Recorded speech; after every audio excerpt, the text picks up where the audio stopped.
Inamin ng Israel intelligence head na nagkulang sila at hindi nila agad nalaman ang biglaang pag-atake ng militanteng Hamas. Sinabi ni Shin Bet, ang intelligence agency ng Israel, na kanilang inaako ang nasabing kakulangan.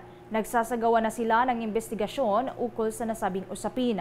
Sa muli namang pagbabalik ni U.S. Secretary of State Antony Blinken sa Israel, ay kanyang nakasalamuha sa Israel Defense Minister Yoav Gallant, kung saan tinalakay dito ang mga tulong ng Estados Unidos sa Israel. Sinabi rin ni Blinken na pinaplano ni U.S. President Joe Biden ang pagbisita sa Israel matapos na siya ay inimbitahan ni Israel Prime Minister Benjamin Netanyahu.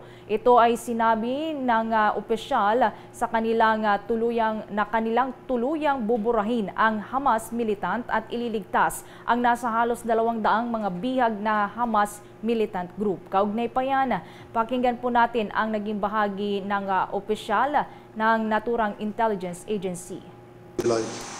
But today, the people in Israel and in the world see it in their own eyes. You are here, second time in this week.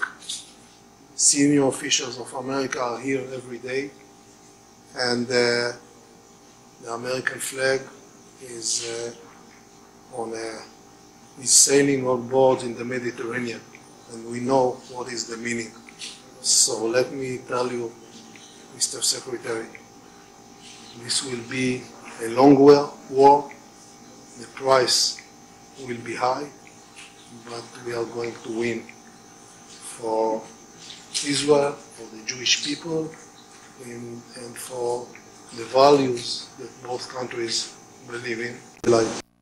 Bahagi po yan ng pahayag ng Israeli Defense Minister Yoav Gallant. Samantala, sa mga karagdagan pang balita sa ibayong dagat, sumama na rin ang World Health Organization sa mga nananawagan sa Hamas militants na dapat ay palayain na nila ang hawak nilang mga bihag. Sinabi ni World Health Organization Director General Tedros Adhanom Ghebreyesus na lubos na nakakabahala ang nasabing kaguluhan kung saan maraming mga inosenteng Palestinian na sibilyan at bata ang nadadamay. Dapat rin na niyang isaalang-alang ang mga kalusugan ng mga sibilyan na nadadamay dahil sa nasabing kaguluhan. Magugunitang ang idiniklara ng Israel ang giyera sa Hamas matapos ang sorpresang pag-atake ng mga Hamas militant sa Israel. Inatasan din nila ang nasa mahigit 200 na umano na bihag na hawak ng mga Hamas militant. Kaugnay pa niyan, pakinggan pa natin ang bahagi ng pahayag ni World Health Organization Secretary General Adhanom Ghebreyesus. WHO calls on Hamas to release civilian hostages, and we continue to appeal to Israel to abide by its obligations under international law to protect civilians and health facilities.